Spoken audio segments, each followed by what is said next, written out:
All right. Hi, everybody. Our webinar room is open here today.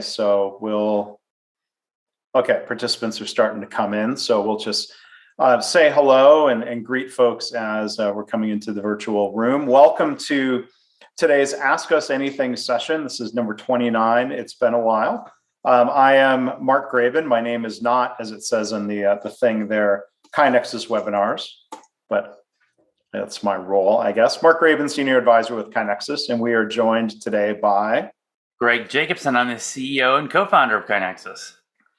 So we're doing these like every other month for a couple of years, and I think it's been a year and a half since we've done one of these. We do a lot of presentation style webinars. Those will be coming back in 2022.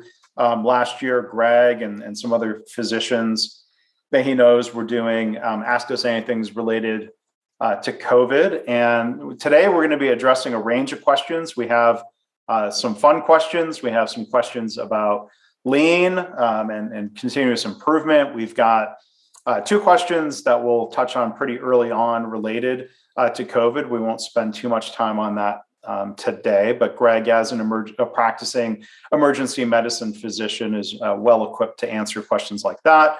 We've got a couple questions about KaiNexus, the company, and you have an opportunity to submit questions live. If you want to do that and take advantage of it, please use the Q&A button in the Zoom webinars window. So I don't know, Greg, is there anything else just in terms of opening comments, anything that's on your mind that you want to say to welcome people here? No, I'm excited to be doing this.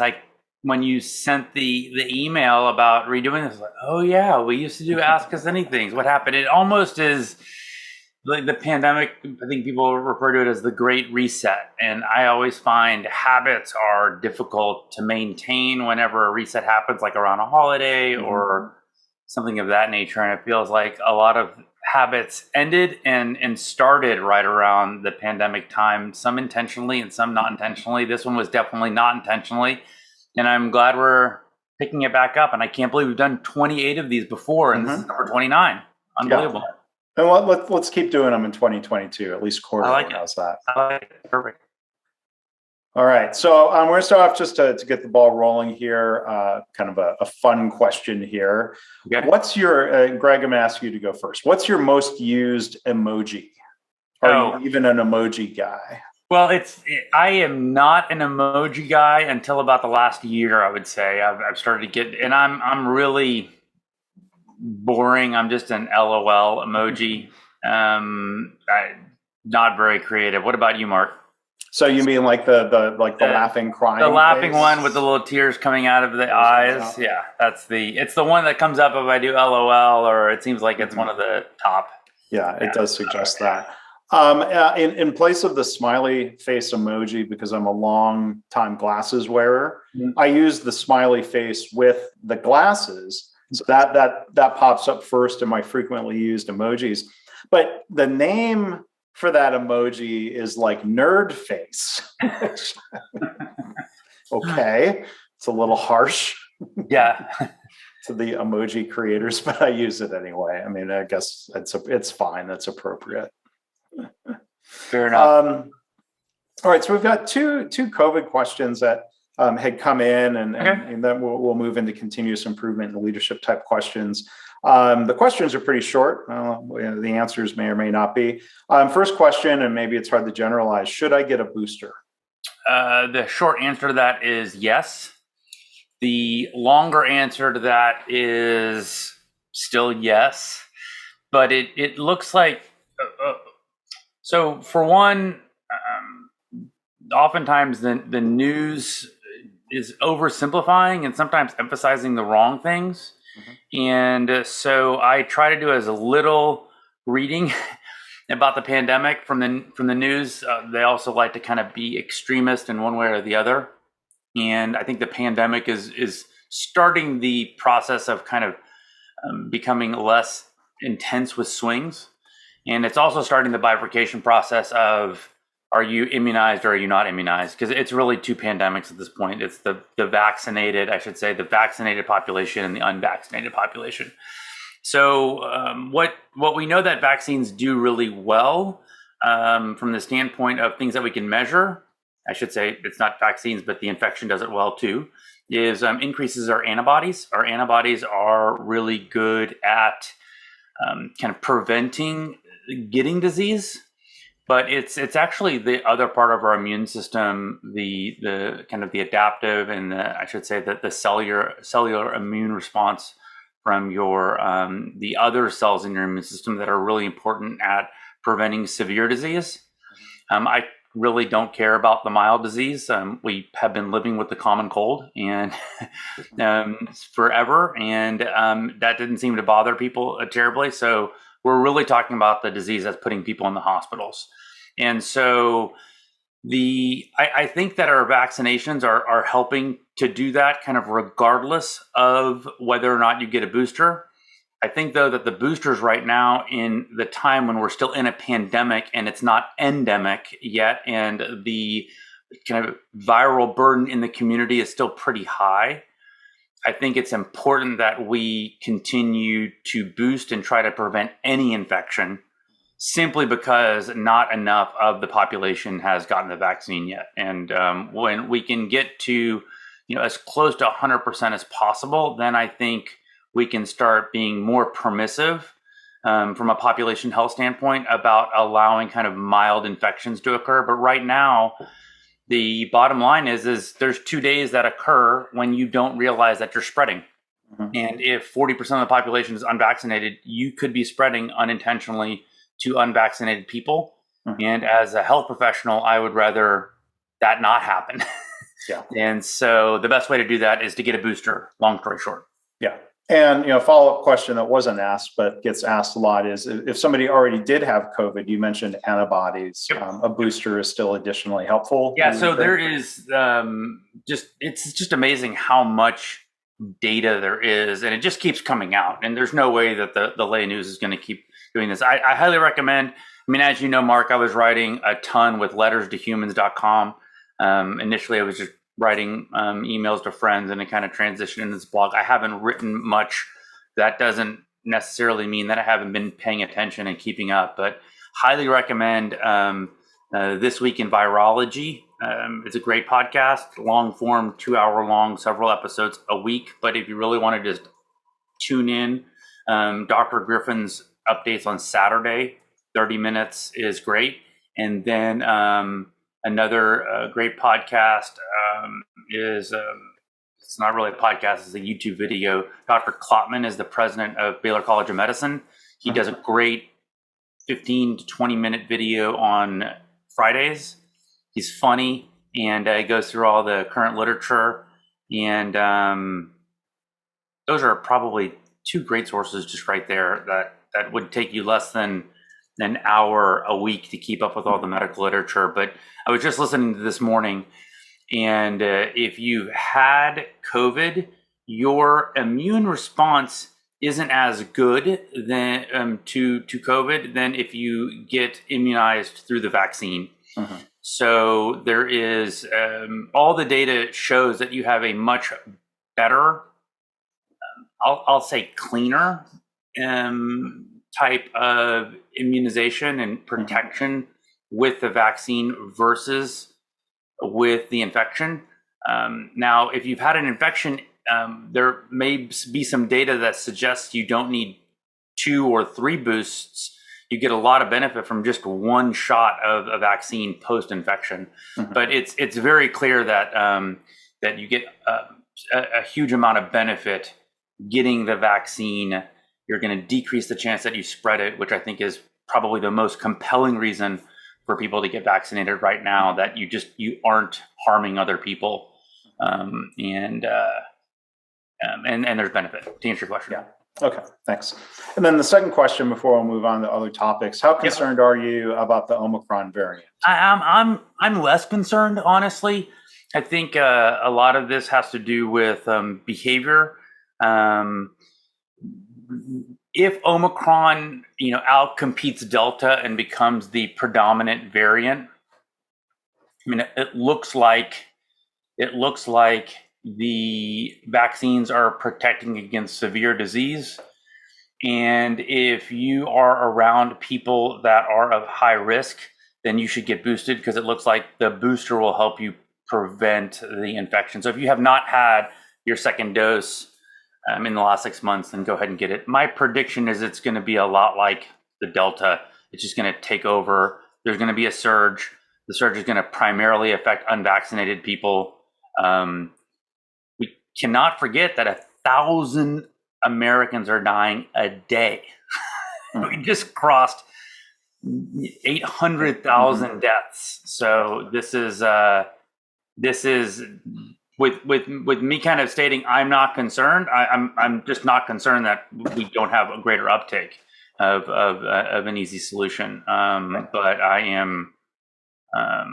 That to me, the concerning thing is if you are vaccinated and or boost and you are getting severe disease, that would be of concern. Now, if I was over 65 and I was and or had other medical problems, I might take a little bit more pause in how much interaction I want to have with people outside of my household. But anyway, that's my prediction. Okay. I mean, I had a conversation the other day with Dr. Fred Southwick at the University of Florida, where I know him from lean healthcare circles. Where we've co-authored an article about his application, their application of lean methods to mass vaccination clinics. He asked me to help with that article. But he is also in infectious disease. He's a professor of infectious disease. That's his specialty. Yep. And I think it's fair and accurate to summarize, he's saying, well, it is more highly transmissible, but early evidence, and I've seen some news reports about this for what it's worth, is that the cases are more mild. So he was actually, optimistic that that this is not something to really be too afraid of. Yeah, this might be one of the steps in this fading into becoming the common cold. So we'll see, but it's certainly one of the theories. I know that there's a lot of misinformation that all viruses take that path. That's not the case. Not all viruses become less severe. There's lots of examples of viruses, and that's where I think kind of following the TWIV folks, they're just a bunch of virologists or immunologists and just smart people kind of going through the papers and keeping you informed. But they talk about that, but it would certainly be incredibly welcome if this virus does take that path, and there might be some early signs that show that it is taking that path. We'll see. Yeah. Okay. We do have one follow-up question, related to vaccination. What have you from my friend Rena. Hi, Rena. What do you think of summer camps requiring kids to get vaccinated when it doesn't stop the spread? Well, getting vaccinated does stop the spread. I mean, I think there's pretty clear evidence that vaccinated people decrease transmission by 8-fold or 10-fold. Yeah. It's not 100% reduction, but it's significant, you're saying.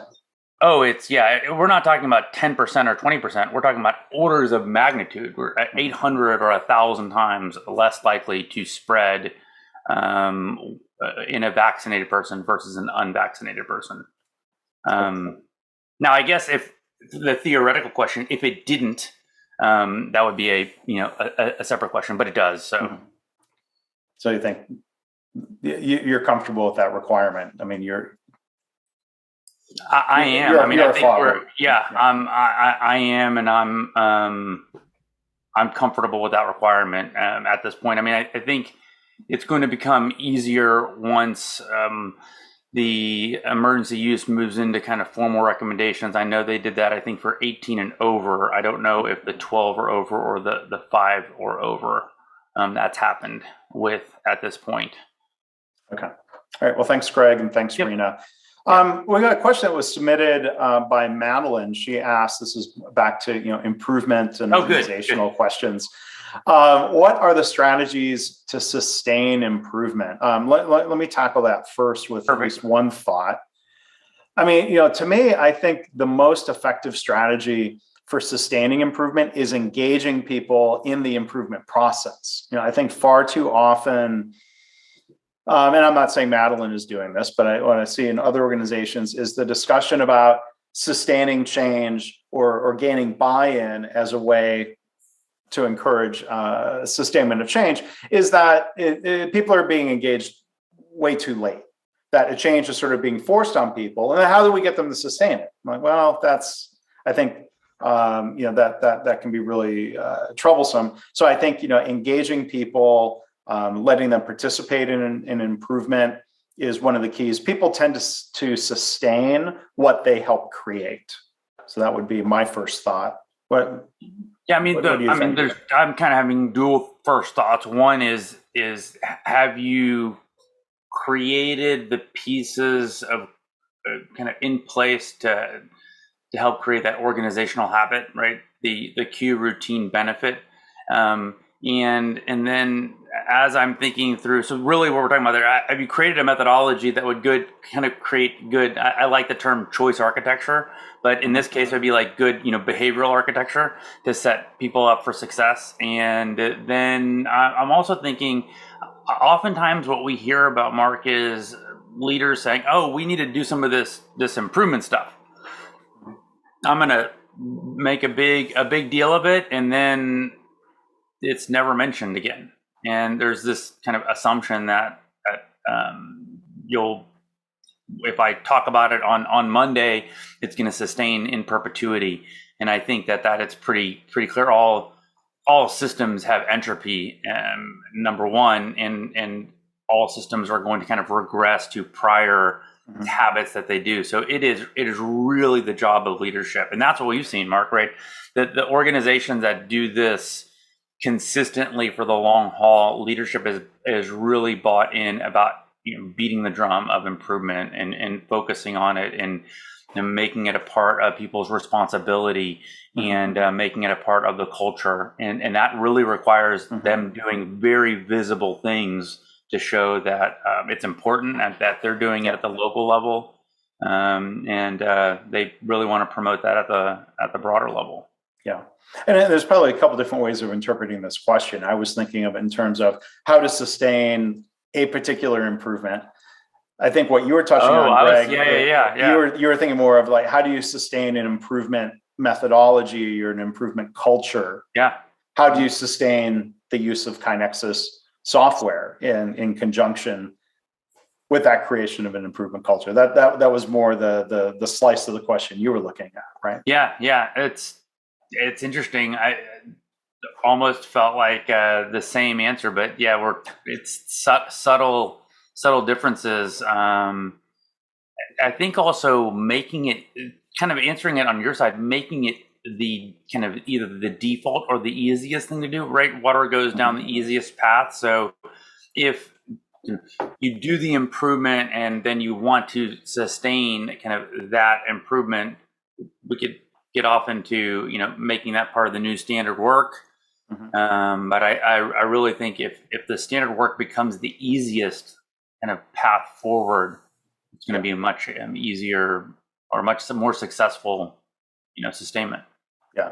I mean, one other thought I'll share, one other thing I've found helpful is not just working to gain alignment and agreement around the improvement, the solution, the countermeasure, whatever you want to call it.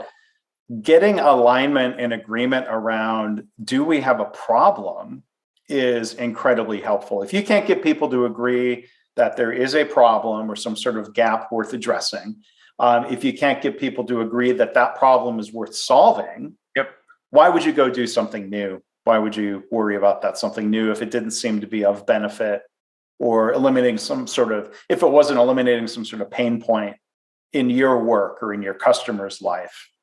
So I think we have to talk about the problem, not just the improvement. There's no question. I mean, right now here at KaiNexus, there's been a shift from Google Chats into Slack.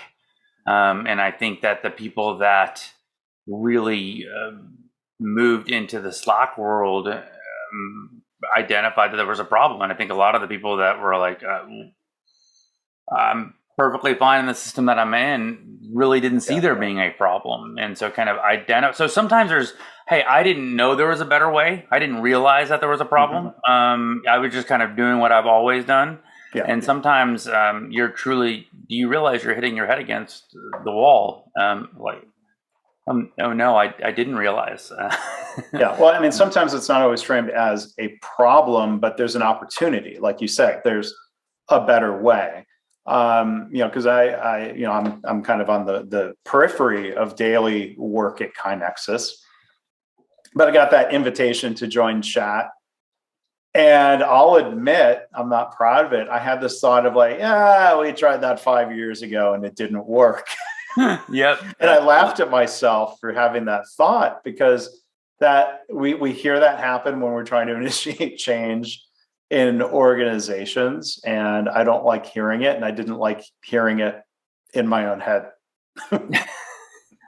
No, it was good. I think it evolved quite nicely here at KaiNexus, and we ran an experiment. It seems like there's a lot of people that really like the new way, and so we're finding a path forward. It was an interesting kind of evolution of allowing that to happen. I feel that I'm proud of the way it kind of it happened very organically, and it happened in I think a nice way. So yeah. And as a leader, as a CEO, you're not forcing it. I think it's interesting you framed it as an experiment. Let's try it. Let's see what people think. It was actually an idea that bubbled up from somebody within the company. It wasn't your initiative. No. Harley was the one that was like, "Oh, let's give this a go," and said the same thing you did, Mark. Well, we tried this; it didn't work. I thought we tried it a couple of times, maybe it was, Yeah.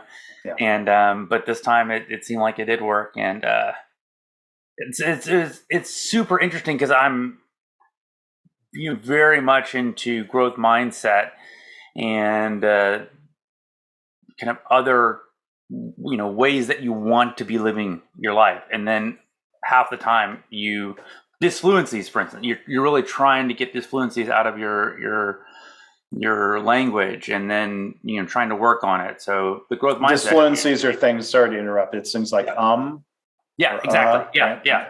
Right. And so you're trying to work on ways to improve yourself, but growth mindset is one of those. You're really trying to kind of lean into growth mindset, and then there are micro events happening all day long where you find yourself, oh, I'm thinking about this in a fixed mindset kind of way.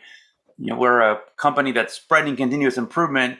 Oh, I can go into, we're all kind of all manifestations of every person. It's just, what are we emphasizing? So the fact that you thought, here we go again, and then how much you hate that was, I went through the exact same experience. I felt that, and I was like, I'm really being closed-minded about this. So yeah, well, and my thought of, we tried that before and it didn't work wasn't, and I'm in no place to try to shut that down. Mm-hmm. But we've tried it before and it didn't work could have a different tone to it. One could be the tone of, why would we try that again? Or a recognition of, more fact-based, we tried that before, it didn't stick. People didn't continue using Slack. What's different now, right? Mm-hmm. What's changed in the circumstances? Yeah. KaiNexus, the team is probably at least twice as big now as it was compared to the last time. So 3 times big. 3 times big. Back then. Yeah. So maybe that makes it more compelling, or I don't know, maybe the technology has improved. I don't know. I've never really been too much of a Slack user, but but I think sometimes that's helpful, because I have been in situations where, I think it can be helpful when somebody brings up the fact of, we tried this before and it didn't work. And then you can try to unpack why, what happened, what would we need to do differently this go around. That can be helpful. Yeah, definitely. I think also really just trying to force yourself as much to keep an open mind as possible through this. And so, let's go to the next question. All right. So Peter asked, I think this is a question we could take in some different directions. What is your advice on how to build lean systems on a culture foundation? So I'll take a little bit of a first pass at that question. So there's an illustration that Toyota people use, Jamie Benini from TSSC and others, and they let me use a version of that illustration in my book, Lean Hospitals. But they do talk about culture being the foundation of the Toyota production system, and that you have technical methods. So maybe that's one, systems maybe is a word for that. technical methods, you have managerial practices, and that, it's an integrated system. Jamie Benini would say, I've heard him say, that there are philosophies that are the foundation for all of this. And the Shingo Institute, if you look at their frameworks, they talk about principles. So you could use words like philosophy or mindset or principles. But I think there's something to be said to looking at the Shingo principles or the principles or philosophy of an organization like Toyota and thinking like, well, what principles and philosophies are we using as a foundation for improvement? Kinexus has, articulation of beliefs, things we believe, slightly different language around that. And, I think it is worth exploring philosophy, principles, mindsets, beliefs before moving forward with lean practices. I think, we can't just talk about philosophy forever. But right. Again, as Toyota people would say, it's part of that integrated picture. I think there's a bigger risk of just moving forward with tools and not thinking about principles or philosophy or mindset and trying to gain agreement around those. There's also a risk that if lean is nothing but this it's a sort of talking exercise, then that doesn't move us forward either. So there's certainly a tension there, though, right? Because in some ways, I would emphasize that culture is simply a manifestation of action, right? Sure.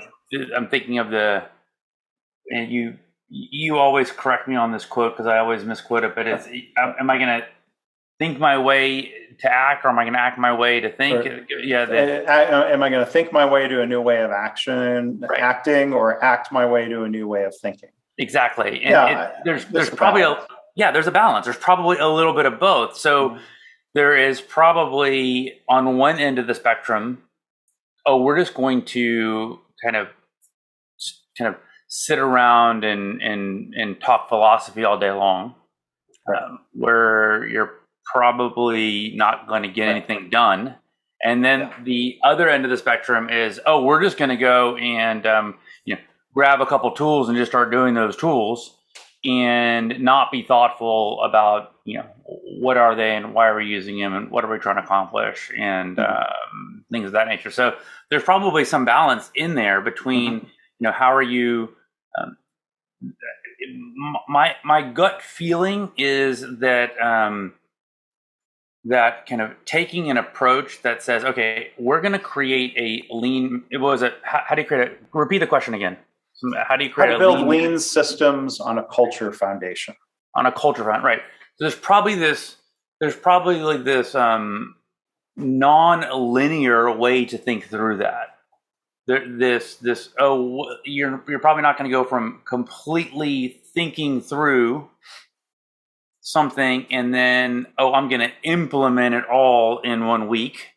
There's probably going to be this, we're going to kind of think through or we're going to behave a certain way. Well, that's the definition of culture. And what are the behaviors? We're going to do behaviors that kind of promote problem solving and, continuous improvement and putting the customer at the center of it. So there's probably this, just like a professional, a basketball player. Well, they probably don't perfect a free throw to where they're, okay, now I've got the free throw perfected. Now let me go perfect dribbling.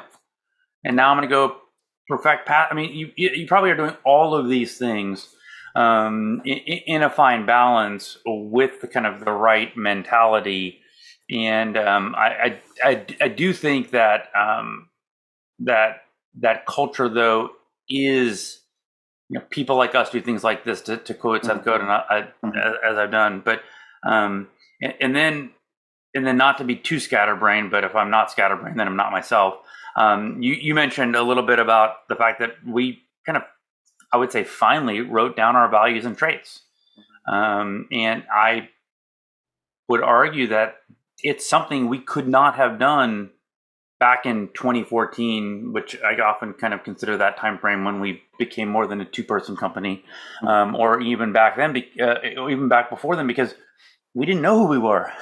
Sure. We didn't know what we valued and or what we think kind of created us as a company, or we didn't know what traits were there. So there is a little bit of that balance of okay, well, we gotta go do some behaviors, figure out who we are, then we can define these things, and or we should be able to define these things to influence who we're going to become. And it's a pretty philosophical question. It's a very Zen question. Yeah. All right. So let's it was a good question, and we probably talked an hour about that. But let's move on to some other questions. And I think this is one that's probably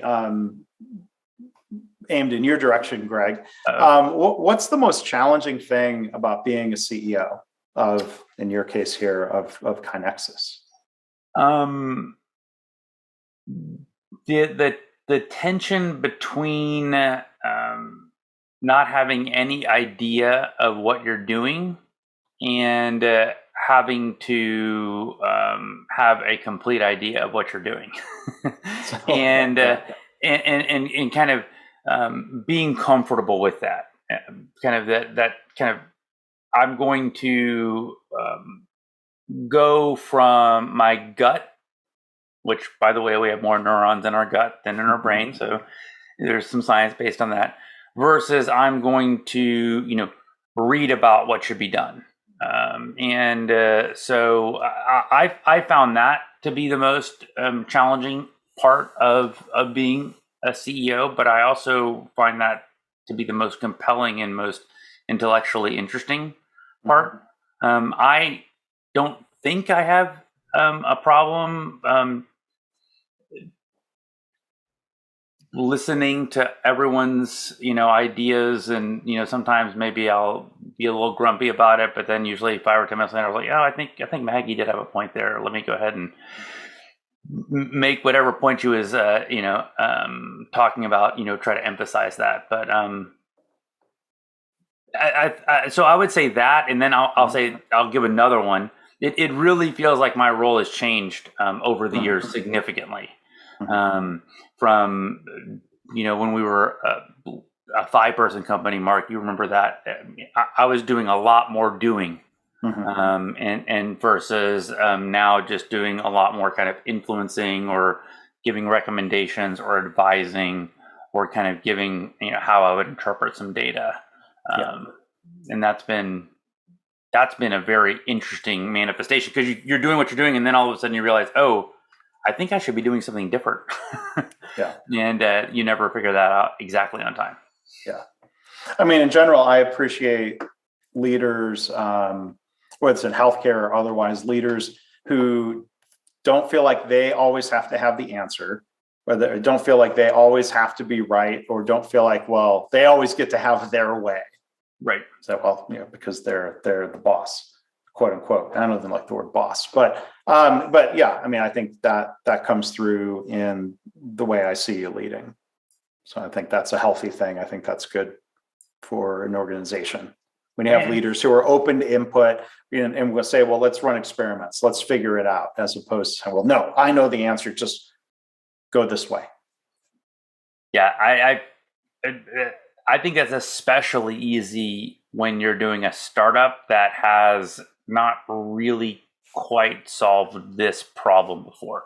I think potentially, if you were going to, start a plumbing company, there's probably certain ways plumbing should be done and certain ways plumbing shouldn't be done, and there's just some operations thing there. So there's probably opportunity to be creative and to provide things that the market hasn't seen, and do things in ways that delight people. But there's probably more of a narrow. Well, there are standards, if not requirements, and code. Right. For how. Oh, true. Yeah, that's. You mean code in plumbing or code in software? I mean, I meant, like, let's say building code. Oh, right. Okay. Right. When I thought you said code, I thought you meant all of a sudden software, and I was thinking, yeah. But you could be creative in the marketing, or you could do innovative things around, I don't know, let's say instead of saying we'll be there between 8 and 4, right? Like, if you could actually say, hey, we're going to show up at 1:30, we'll see you then. Right. That would be a plumber doing that. That would be appreciated. Yeah. Given the assumption that they're going to come in and be able to do the job and do it properly. So there's a couple of questions that I think are related here because, in the past 18 months, KaiNexus especially has done a lot of virtual meetings. I mean, that's been part of the company approach for a while because we have, a center of mass in Austin. There's always been a number of people in the DFW area. For people who don't know, Greg and Matt as co-founders and executives. Greg's in Austin, Matt is in the Dallas-Fort Worth area. So there's always been a lot of virtual meetings, and that's increased in the last 18 months. So there's a question here. What's one thing we could do to improve our virtual meetings? I'm sure there's some things I see that face. You've come across some tips here. I'd love to hear. I have a couple things, but before I kind of pollute the conversation, Mark, how would you answer that? You're in virtual meetings also. One thing that we do to improve our virtual meetings. I think, I'm starting to think of just what are good meeting tips in general of, having an agenda and an expected outcome stated in advance, cultural reminders of, making sure people feel safe and comfortable speaking up and challenging and questioning the status quo, to avoid groupthink. Those aren't necessarily virtual meeting tips. One thing I remember you always asking is for people to have their cameras on. Yeah, so that's helpful, right? I feel so. This is something that I probably had more influence than many other things at KaiNexus, but I feel passionate about cameras being on. My thought process is when we're all in an office, you can't turn your camera off. You're there presently, so there's that. But then additionally, I do, even before KaiNexus, with being a faculty in emergency medicine and teaching, and even going back into college, I was TAs and tutors and classes, and I was doing lots of teaching. There's nothing more demoralizing in my mind than talking to black boxes, where you just have no idea what people's interactions are.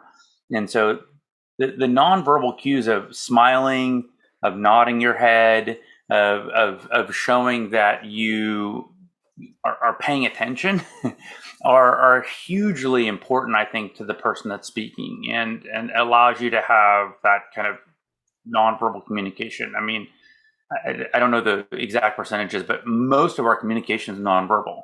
Yeah. And so by just removing that, so I feel pretty passionate about cameras being on as much as humanly possible, and I think we do an amazing job of that at KaiNexus. We've done poorer in the past, but over the last several months, I mean, it's been just really exceptional. And I know a lot of people, aren't 100% bought on board, but it's very appreciated that we're trying to still be as connected as we possibly can. The other thing that is a tip that I only discovered probably in the last several months is I turn off self-view. I think looking at yourself constantly is so stressful and so time consuming. And if your face is on the screen, you're going to look at it. Because that's a difference from normal in-person meetings. We don't have a mirror across the table. Right. And so with Zoom, if you haven't figured it out, you can hit the ellipsis and you can hide self-view. We're on a webinar now, so I've turned it on one time in the last 40 minutes just to make sure I don't have something weird on my face or anything, but otherwise it's off. And then the other thing you can do, I appreciate that. The other thing you can do is just bring another app, or bring the Q&A, or bring something, because Google Meet I don't think has it. Just cover your face, and I think you will find that your stress level will go significantly down. So yeah, I use that feature in the webinar because we're recording. I'm afraid if I did that, I don't know what the impact is on the webinar recording. I should test that.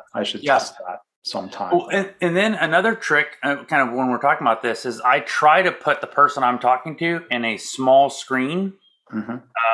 One, because if they're in big full screen, their head is literally larger than their head is in real life, which is a little jarring. I mean, you have a beautiful head, Mark, but I don't need, a 2x version of your head 18 inches away from me. So I just I make that, and I put your head, your face, I should say, as close to the camera as possible. And that's just another trick that makes it feel a little bit more natural. Yeah. In Zoom, you can rearrange, maybe especially as the meeting host. I think you can do this other times. You can rearrange the boxes, the Brady Bunch boxes, or however many people there are. So I do the same thing as you, Greg. I try to bring that other person's eyes as close to the camera as I can. I'll put if I don't have it hidden, if I can't hide it or something, I'll move mine, down to the bottom. But trying to create that appearance of eye contact the best you can. I mean, like right now here, I'm looking right into the camera. That's something a lot of people recommend. But then I'm now only seeing your reactions to things out of peripheral vision. So, I've seen different technical solutions, like supposedly FaceTime on your phone. There's a little trick that if you're looking at the screen, it makes it look like you're making eye contact. There's some digital magic. And then I sometimes see ads for like a webcam that you can kind of put down into the, over the center of your screen. Right. Which that may solve some problems and create other problems. But I think the eye contact thing is something we're still figuring out. Yeah, just scrunch up the image and put it right next to the camera, and you're 90% of the way there. Pretty close. Yeah. All right. So another question: what's KaiNexus doing in terms of getting back into offices? So we are pretty much back in the Dallas area. We maintain an office. We're going to be a hybrid company from here on out. So, I don't know if I can say I always know what the future is, but certainly the immediate and probably even more medium term of KaiNexus is that we're going to be hybrid. It seems to be what is really working well for people. I know it's working really well for me. That doesn't mean if you want to go in 5 days a week, you can go in 5 days a week. But in the Dallas Fort Worth, and our Dallas Fort Worth team has grown a lot. And it's not just developers now. We have testers and product up there and operations, and so a number of them are going in and working in the office. And then we moved out of our office in Austin, and so we're looking to get that back going and working on finding a place. So I would imagine here in the next month or two or three, we'll have an office. And the thought right now is that it'll be more hoteling, or every desk setup will be pretty identical, where you can just kind of sit down and plug and play. And there'll be a lot of rooms where you can make calls and have smaller 2-3 person meetings. But that's kind of where we're at. We're going to see, and we're also hiring people that are not based in Dallas or Austin. So we'll need to make sure that we have good technological solutions that they can feel like they're in the room and not a third class citizen. So we'll see. As we do a lot of virtual interaction with customers, and we want KaiNexus customers to get the same service and support and attention regardless of where the person they're interacting with is sitting.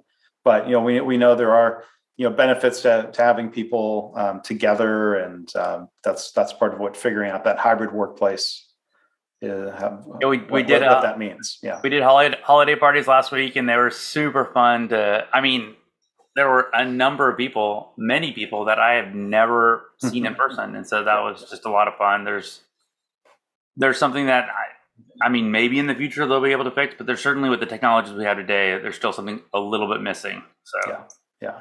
And I'm looking forward to late January. KaiNexus does biannual get-togethers, and so I'm looking forward to doing that. It's been 2 years. There are a number of people on the KaiNexus team I haven't met in person since I was out of town and not able to do the holiday parties. But let's transition a little bit. There's a related question here about meetings. Morgan from our team here at KaiNexus asked a really good question. How do you gauge the proper quantity of meetings versus the benefit of having work time and less context switching. So that kind of question could apply to, should we meet once a year in this all company meeting, twice a year, quarterly? There are trade-offs, and the same thing would apply to meetings that are maybe being held weekly or daily on a more ongoing basis. What's some of your thought about that, Greg? One, I'm wondering which Morgan it is. Morgan Robertson. Okay, got it. We have two Morgans on the team. We do. We're always playing with that. I think the answer is going to be different for different people. There's a great blog post that Adam Hamid, our chief architect, sends out occasionally. It's called Makers versus Managers. Mm-hmm. And so it talks a lot about context switching. It talks a lot about the kind of work people need to do and kind of optimizing for either stretches of time or kind of the engagement. So I would imagine that will not be the same for everyone. One of my kind of hopes, and might be unrealistic hope, is that if people are on a meeting that they are not getting value from, that especially if it's a recurring one, that there would be a conversation that says, hey, do we really need to keep doing this? Is there any way we can think of alternate ways to communicate the information? And or they just decide to drop off. They have more valuable things, or I should say things that are higher up on the priority list. Mm-hmm. So I really don't know how to answer it other than it's probably going to be different for different people. Mm-hmm. And a lot of it's going to have to do with like, what is the work that you do? Like, what do you do here? But what are your thoughts about kind of how to think through that, Mark?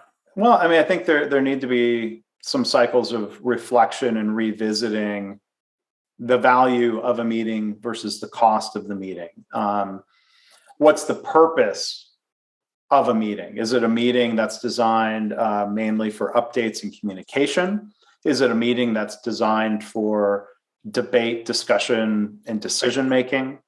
I think you always have to be careful. Like, one thing I've seen in other organizations through my career is that when people start referring to something as like the 9 o'clock meeting, that meeting may have lost its sense of purpose. It may have become just sort of a habit or a routine or a ritual.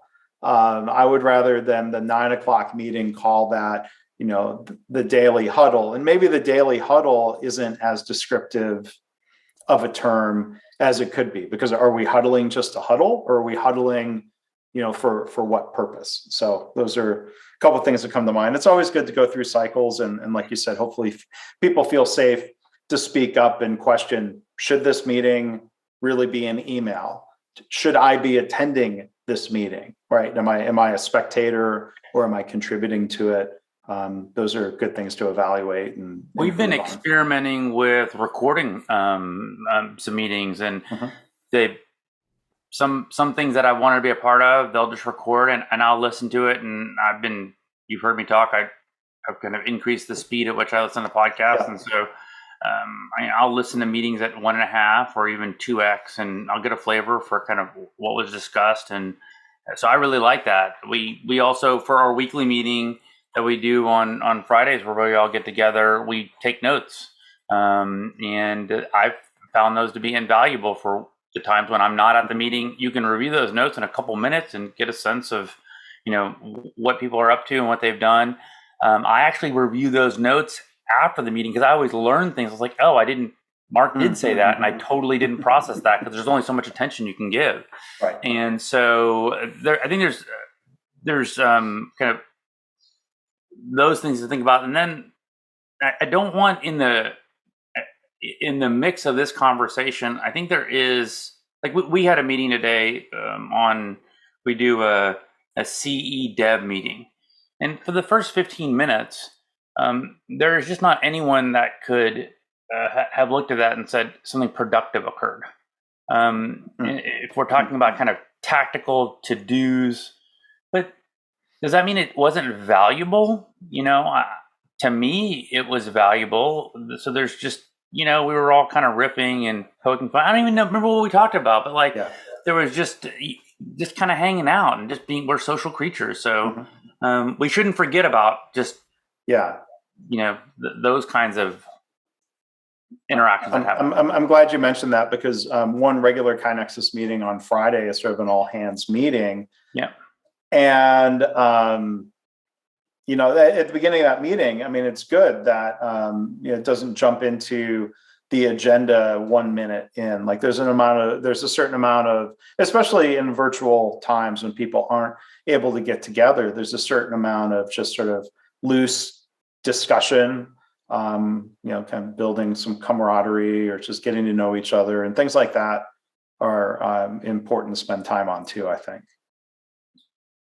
What I find so interesting about that meeting in particular, what it's taught me is that not saying something every second is sometimes really valuable. And I'm a kinetic person, and I'm constantly trying to, get things going and trying to get through my to-do list. And so we do this practice of gratitude. And a lot of times nice. Someone will share a gratitude, and then there'll be silence for 5 or 10 seconds. And to me, I'm like, oh my gosh, silence. It seems a little awkward. And then inevitably, like on second 7, someone, I'd like to share something. And then you're like, oh, well, great. I'm glad. Yeah. I'm glad we kind of created that space for someone to kind of formulate their thoughts to do that. So there's another group that I work with that very consciously will leave up to a 10-second count of asking a question to the group and leaving that space, because some people process what they're going to say before they want to say it, and some people should process a little bit more. But giving that pause and that permission, 10 seconds really isn't that much quote unquote wasted time, especially when it gives a space that makes it more likely that somebody might then speak up, as opposed to saying like, oh, I missed my window, too late now. Right. And then another thing I've learned is, if Greg listens to meetings on 2x speed and you really want him to get something, speak that part slowly. That's funny. All right. So another is kind of a random question. This will be a short question just to spice things up, if you will, in the spirit of Ask Us Anything. What's the weirdest food you've ever eaten? Of course, weirdest being subjective, if not judgmental, but most unusual food, weirdest food that maybe most everyone hasn't eaten. I don't know. How are you going to answer that? My brain didn't work like this. Well, okay. So first thing that comes to mind is from one of my trips to Japan, maybe 4 years ago. And I'll preface it by saying I've gotten totally comfortable with raw fish, raw or slightly meat, like a beef tartare or a beef carpaccio, or even, basically raw steak at a sushi restaurant. Are things I've gotten comfortable with. Like teenage me would have never thought I was going to do that. Yeah. But in Japan, where it is often served as a delicacy, and I wasn't concerned about safety because I know it was being done properly and whatever, raw sashimi chicken. Oh, interesting. That was a challenge. No, I've not had that before. Yeah. I tried it, and it's better cooked. Whether it's grilled or fried or poached or whatever, grilled. Did I say grilled already? I did. Yeah. There are certain texture benefits or whatever to, I think, things that come through with raw fish or even raw beef, but the raw chicken, I'm like, no. So the salmonella with chicken has to do with handling, I guess. I just never thought about, because you're not supposed to eat raw chicken, right? Because of salmonella. It would be illegal in the U.S. unless a restaurant. I've heard there are restaurants in New York that do it sort of under the table if you're in the know and you ask. But I mean, I think well, no, it's on the down low. But I think with the places in Japan that specialize in this, there's a freshness and a cleanliness in the whole operation, from butchering or getting the chicken. Sorry, this is going to be unpleasant. Anyone people are eating lunch maybe while they're listening to this, but I did not think it was better because it was uncooked. Fair Just enough. from a texture, and it wasn't just because it was new to me. I'm like, I don't think this is better. Like frying a chicken, I think is an amazing thing. So why would I eat it raw? Right. Yeah, no, I would have to think about. I'm sure my wife Adrienne, if I asked her, what's the weirdest thing? Because I'll pretty much eat anything if other people, if it's edible. I mean, if it's something that people eat, I don't. I'm always up for an interesting experience. Before we get too further on, Adam had posted about meetings, about the POSTIT method or post-it method, and so that might be something people want to look at. Oh, that was in the chat. I didn't see the chat. it. Yeah. Okay. Yeah. And so just want to throw that out to folks if that's something they want to. I think to me, the thing I'll speak to you about this, I think meetings that do have a purpose and a clear agenda, even if they're recurring, like, oh, these are the things that we do during this time. I'm always I wouldn't say always. I feel like they tend to be more productive than non-productive. Mm-hmm. When I'm meeting, I have some recurring times that I go through things with people on the context switching. I have a system where if I want to talk to, let's say, Mark, you and I work intimately with each other on things, and we're now doing like 2 work sessions that we just have like Jeff would be someone I have 2 work sessions with him a week. When I think of something that I don't want to interrupt him with, I just toss it on that list, and then when we meet at those times, we usually have, I needed to talk to you about that. We needed to talk about this. So that's something to think about.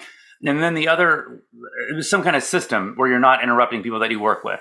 And then the other thing to think about is, I think if there is a recurring meeting that does have a purpose, when that purpose is done, just end the meeting. I mean, we end meetings early all the time here. Yeah. There's no reason to be aghast with a meeting and to fill the space if everything has kind of been accomplished, ended. Yeah. So not to go back to the meeting thing, I just noticed that there was a comment and I wanted to. Yeah. And for people who want to Google that, I'll just summarize real quickly for people who are just listening or watching to the recording. Post-it: purpose, objective, structure, timing, then inputs and type. So what are the inputs to the meeting? What type of meeting is it? So thank you for sharing that.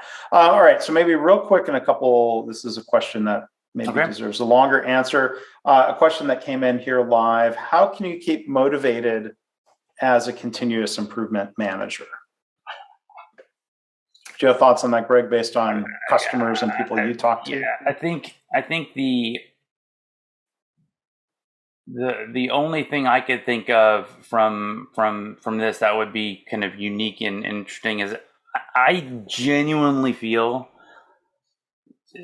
to the bottom of my heart, and am incredibly passionate about the importance that doing continuous improvement is to humans, to the people that you work with, and to the organization. So constantly reminding yourself of what you're doing matters. And that doesn't mean that every day or every week or every month you're going to be the most effective and it can have knocked it out of the park and everyone's is going to see your vision or understand why you're doing, but just don't forget that it really matters. Yeah, would be my kind of well, and hopefully the motivation is strong. If a CI manager ideally is in a situation where the culture drive for continuous improvement comes from the CEO and top executives. I could see where someone's, if to your point, if someone felt like the work isn't important, or if it's not connected to a core part of business strategy and results, and it could be tiring in a way. I don't know if that's demotivating, but I think executives, I mean, there's a role for CI managers and CI professionals and specialists, but I think there's a lot of evidence out there that the CEO cannot delegate the creation and the nurturing and the growth of a culture of continuous improvement. That can't be delegated. Like tasks and work and training and coaching and support and things that can be delegated. Right. But I think one thing that helps keep motivation alive is when the organization from the very top isn't putting someone in a position where they might get worn down, if that makes sense. 100%. Yeah. You can't delegate passion.